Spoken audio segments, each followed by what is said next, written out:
Hi, and I'm Dr. Jay Harness here at Breast Cancer Answers, and welcome to another live Google Hangout. Today, we're going to be focusing on the genes associated with breast cancer. I think all of you will recall the Angelina Jolie story, and Angelina Jolie brought into the public domain the whole concept of BRCA1 and BRCA2, which are the two genes that we know about that have a high association with the development of breast cancer. And one of the things that we try and do here at Breast Cancer Answers is to stay on top of breaking news. And so here's a good example of breaking news. This is the New England Journal of Medicine lead article from last week, talking, and I'll read the headline to you, Breast Cancer Risk in Family Mutations in PALB2, P-A-L-B, the number 2. So when we were faced with wanting to explain what PALB2 is and other genetic mutations, we decided to reach back to one of our favorite prior persons here at a Google Hangout, and that's Kim Banks, a genetic counselor. Kim was actually with me here for some period of time at St. Joseph Hospital in Orange, California. She then moved on to, brighter and bigger things, including getting her master's in business administration. So it is with a warm heart and great to see you again. Kim Banks, welcome to Google Hangout. Thank you. I'm really excited to be here, and this is a very timely topic. Boy, it sure is, Kim. So PALB2 in this New England Journal of Medicine article, why don't we give our lay community watching this hangout sort of an overview of BRCA1 and 2 and how this is now adding to the genes that we should be focused on? Definitely. So I think probably most people listening in are familiar with BRCA1 and 2. It's breast cancer gene 1, breast cancer gene 2, and those genes were found in the mid-1990s, and we realized after studying them more and learning more about families that it was more than just breast cancer. It was breast and ovarian cancer, as well as pancreatic and prostate cancer. And as we've done more and more testing, millions of people have gone through testing, thousands of carriers, or when I say carrier, when you do testing, you are proofreading the gene. Everybody has these genes, and they have this function in the body to protect the body. And if it's one of those genes isn't functioning because of something called a mutation or a change in the gene that makes it not functional, because that protection isn't happening, there's a higher risk for those types of cancers. And in other words, if I could just interrupt for a second, Sure. we've got good genes. We're all hopefully born with good genes, but some of us may actually inherit a mutation, if you will, where some of the protective genes that are supposed to be doing good things aren't doing good things, and subsequently lead to bad things, if I can be that simplistic. Is that fair? That is fair. Think of it like your brake pads on your car. If one of them wasn't there or both of them weren't there, it wouldn't work. It's exactly like that. Okay, and that's what's led. Now, just to remind our audience, with BRCA1 and 2, Kim Banks, what are the odds of developing breast cancer? What are the odds of developing ovarian cancer or the other cancers associated with BRCA1 and 2? So for breast and ovarian cancer are the most defined. So a woman who carries a mutation has anywhere from a 50 to an 85% lifetime risk of developing breast cancer, and that's compared to the average woman's about 12%. So going from 12 to 50 to 80, pretty high increase. When it comes to ovarian cancer, it's about 15, anywhere from 15 to 45%. And are these two genes associated with other cancers as well? I think you alluded to that a minute ago. Yes, so there's also risk for male breast cancer, but that's more in the 6 to 8% range. So it's increased for men compared to their baseline, but not nearly as high as the risk that women face. Prostate cancer is also about double the average man's risk, and pancreatic cancer we know is elevated, but don't have exact numbers for every family yet. Okay, fair enough. So if I remember correctly, last year the U.S. Supreme Court ruled that one company did not have the right to exclusively do the testing for BRCA1 and 2, and this has allowed other companies to get involved. And in addition, other companies, even including Ambray, where you work, have gotten involved in creating what are called panels. And so let's elaborate on that and share with people panel testing, and then we'll get back to PALB2 in a few minutes, okay? Mm-hmm. So absolutely. So June of 2013, Supreme Court had that ruling that said you can't patent genes. And BRCA1 and 2 had been patented, and so there was one laboratory able to do testing.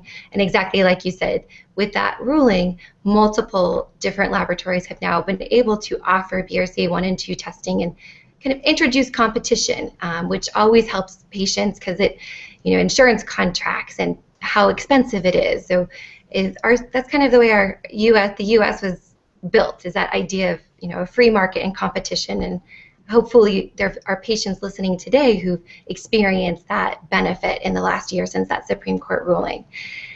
When it comes to the panel test that you asked about, that actually is a combination of something called next generation sequencing coming to the market, as well as that Supreme Court ruling.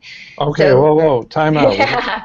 Big words. Oh my goodness, we're not into big words at Breast Cancer Answers. Sequencing. I'm not sure that people would understand. So talk about a little bit before we go on, this next generation of sequencing. And I think a lot of this is really a spin-off of the Human Genome Project, isn't it? That we were able to now finally get down and map out the DNA patterns and what have you in the human genome. And I think what you're talking about, and help me out here, is now beginning to even further analyze the human genome. Is that fair? That is fair. So a way to think about all those big terms in a way that makes sense. So if we talk about sequencing a gene, picture a library, and you're pulling one book off the shelf, and you're going through and proofreading every single word in that book to look for any mistakes. So that would be sequencing, that proofreading. When it comes to the Human Genome Project, that project was sequencing or proofreading every single book in that gigantic library. Wow.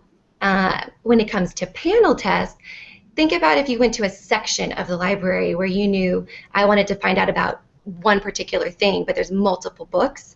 Panel testing allows you to proofread or sequence that whole section very efficiently to look for any mistakes or in that whole section. Does that make sense? Yeah, it does. That's a beautiful explanation. I'm going to have to try and remember that, to share that with patients as well. So I know I interrupted you, but I just thought it was really important to get that out there. So we're into this next generation of sequencing, and what have been the rewards of doing this, Kim? There's been just this wealth of information that we've been able to learn in the last couple of years because of what next-gen sequencing allows for. So I have another analogy for you on that one.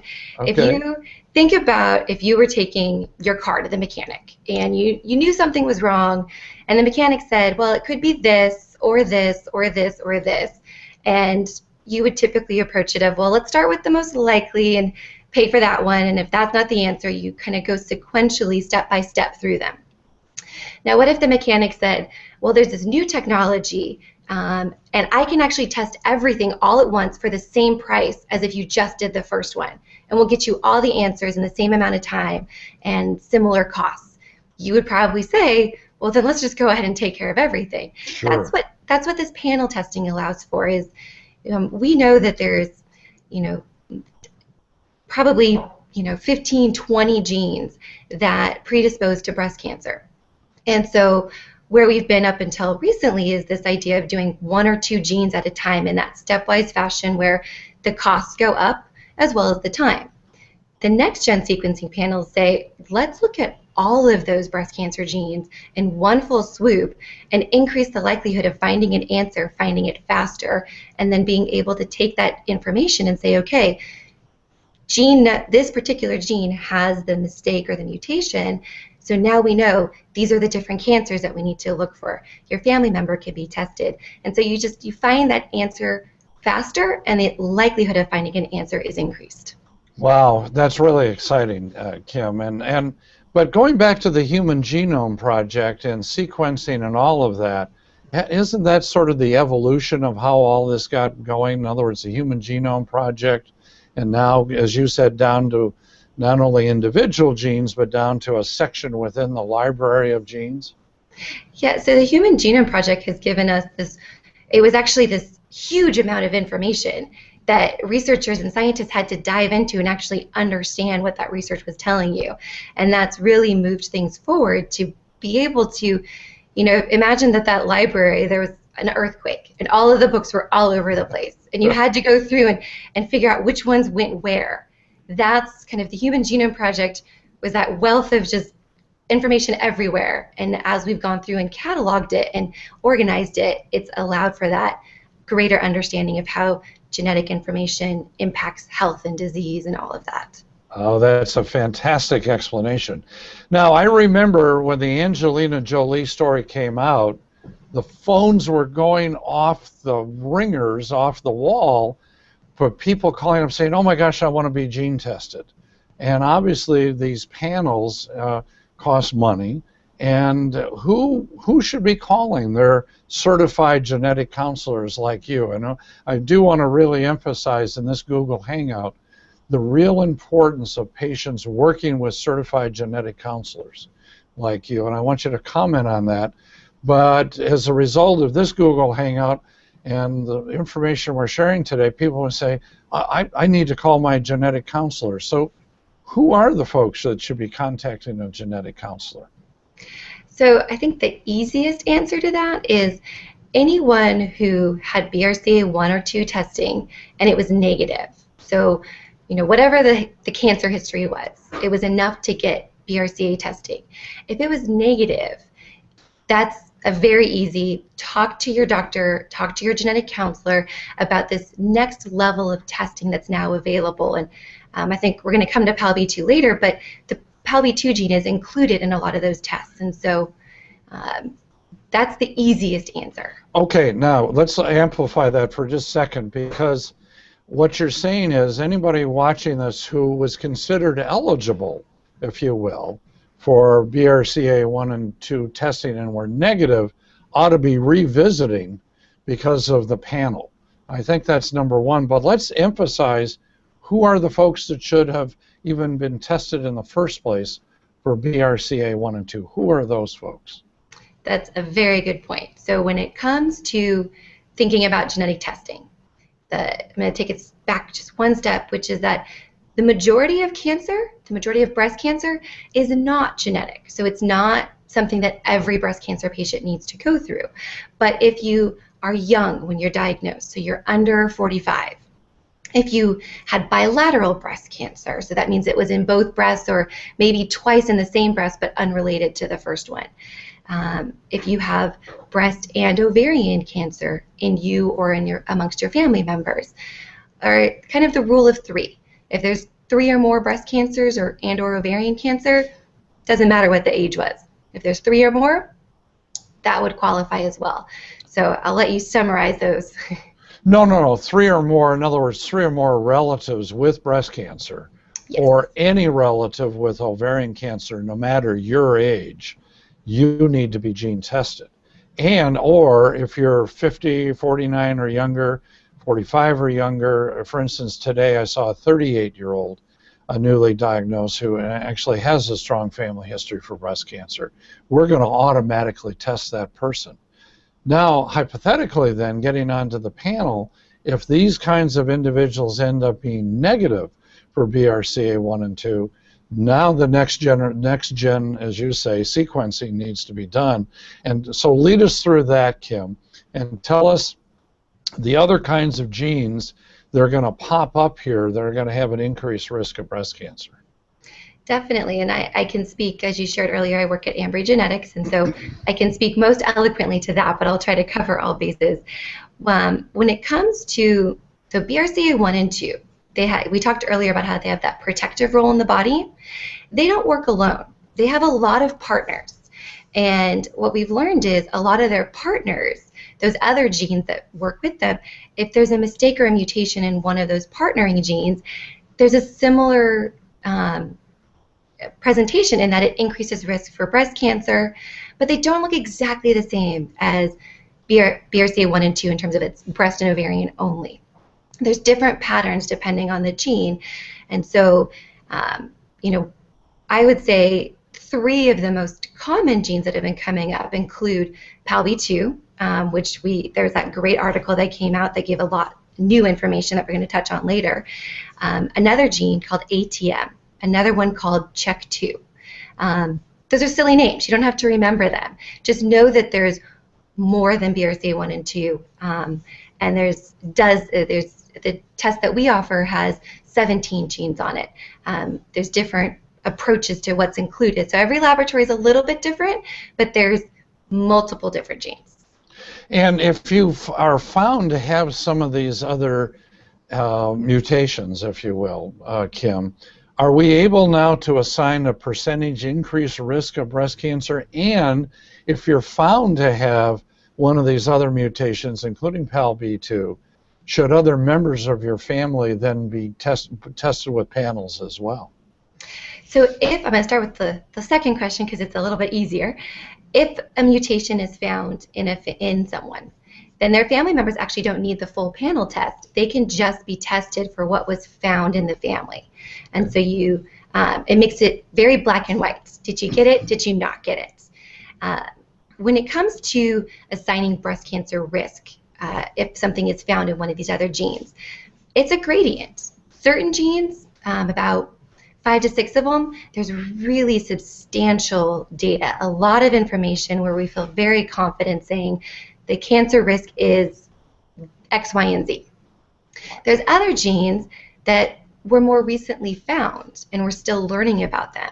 And before this paper in the New England Journal of Medicine, PALB2 was one of those, where we knew that having a mutation increased the risk, but we didn't know exactly what the numbers were. And now from that paper, why it's getting so much press and so exciting is we know a number. We can be very concrete now. All right, well, let's segue right into that. Let's talk about the New England Journal article, the work that went into that, and sort of summarize, Kim, the bottom line out of this exciting. I mean, it was, let me tell you something, the New England Journal of Medicine is one of the, if not the, leading medical journals in the world. And when you end up being the lead article in the New England Journal of Medicine, this is very big news. You'd get a kick out of this. 2 days after this came out and was all over the media, one of my breast cancer patients who was BRCA negative came to me and said, shouldn't I be tested for PALB2? And my eyes popped. And I thought, well, spot on. You're absolutely right. And yes, we will. And so it's amazing how this news gets out to the world. But go ahead and let's summarize the article and the takeaway messages from the article. So I have to agree, it's a huge paper, and definitely its placement in that journal article speak to how important it is. I'm going to go straight to the takeaways and then fill in so that everyone can really understand the takeaways, which is, 1, absolutely, if you qualified and had BRCA1 and 2 testing and it was negative, PALB2 should be on your radar. The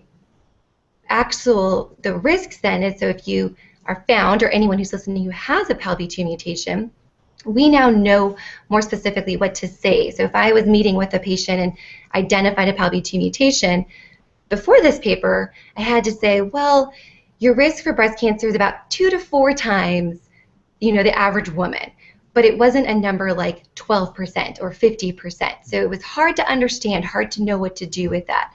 Now we know this paper found that of all the PALB2 carriers, and there were 154 families included in the study, about 200 and some females with breast cancer, another 60-something, I believe, with males with breast cancer. So hundreds of people, 154 families, so a lot of information.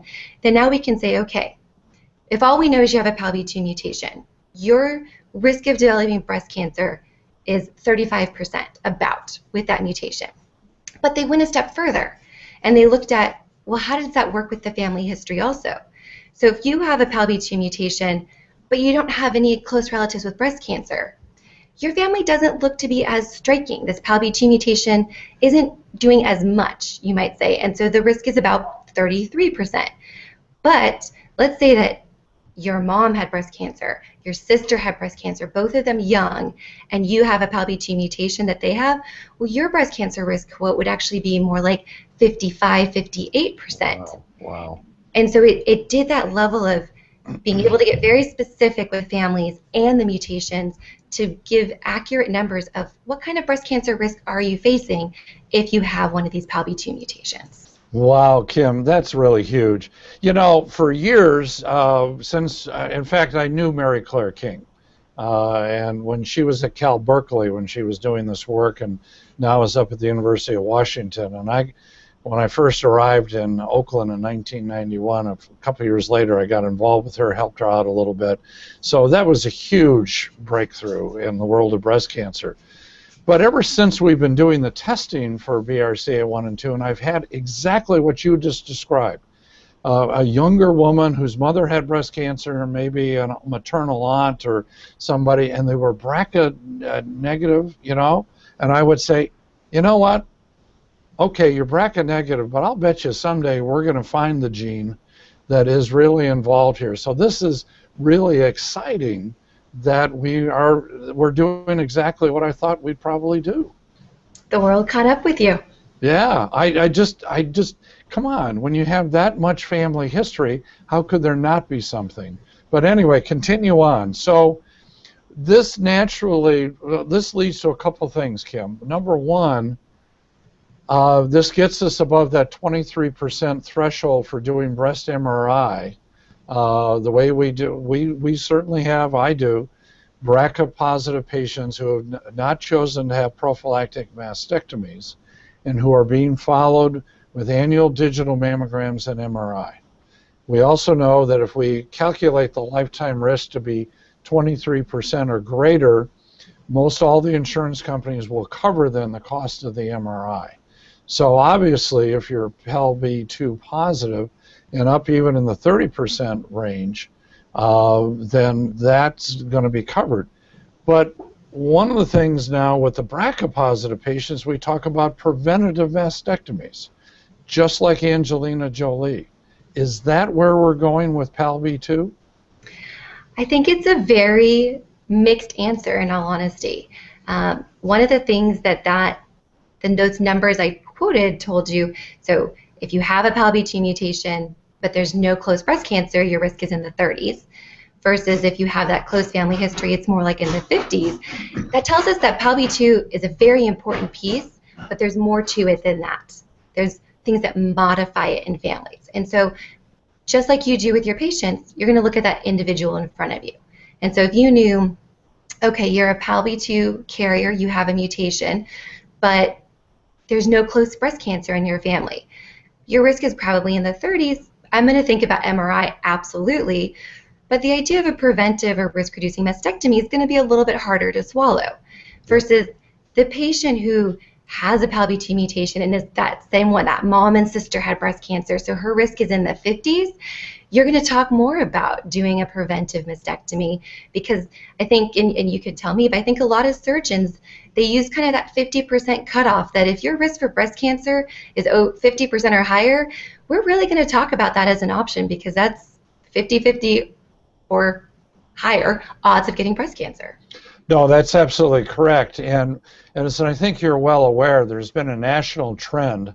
In fact, there was a big story in the New York Times recently about preventive mastectomies, and maybe we're going in the wrong direction, but that had nothing to do with gene positivity, okay? And the big uptick, if you will, in women undergoing preventative mastectomies, I think is related also to the better cosmetic outcomes we can give them now, particularly with nipple-sparing mastectomies and the other fine work that our plastic surgeons and breast surgeons can do. This is absolutely invaluable information, Kim Banks. What else out of this article in the New England Journal, what are the other fill-in points that we need to hear from you today? So the other piece is where we have more information, but we still have to learn more. So this paper found also that there is potentially increased risk for male breast cancer, but the numbers were small. So that term that you hear in medicine, statistically significant, there wasn't enough data to show that it was significant, but as we gather more data, it's trending and looking like that there probably or maybe increased risk for male breast cancer, so we need to follow that and think about what we're going to do there.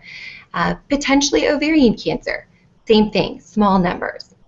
As well as PALB2 has, when it was first identified and studied, which was back in 2006, so it's been around, we've known about it for about 8 years now. Pancreatic cancer also appears to be part of it. This study, again, didn't have the numbers to give us absolute information, but it validated, it confirmed things that we had seen already, and so it's continuing to all point in the direction that there's those other cancers associated as well, that we're not going to be drastic in our medical management yet because it's not proven, but we need to have it on the radar. We need to have a conversation with, with your doctor about, if you have this, how should I handle these other pieces as well? Yep, and so a really important point here is that people need to know their family histories. Historically, talking about cancer was a big secret, particularly breast cancer. And then you and I, you've interviewed hundreds and hundreds, if not thousands, of patients through your career, as have I.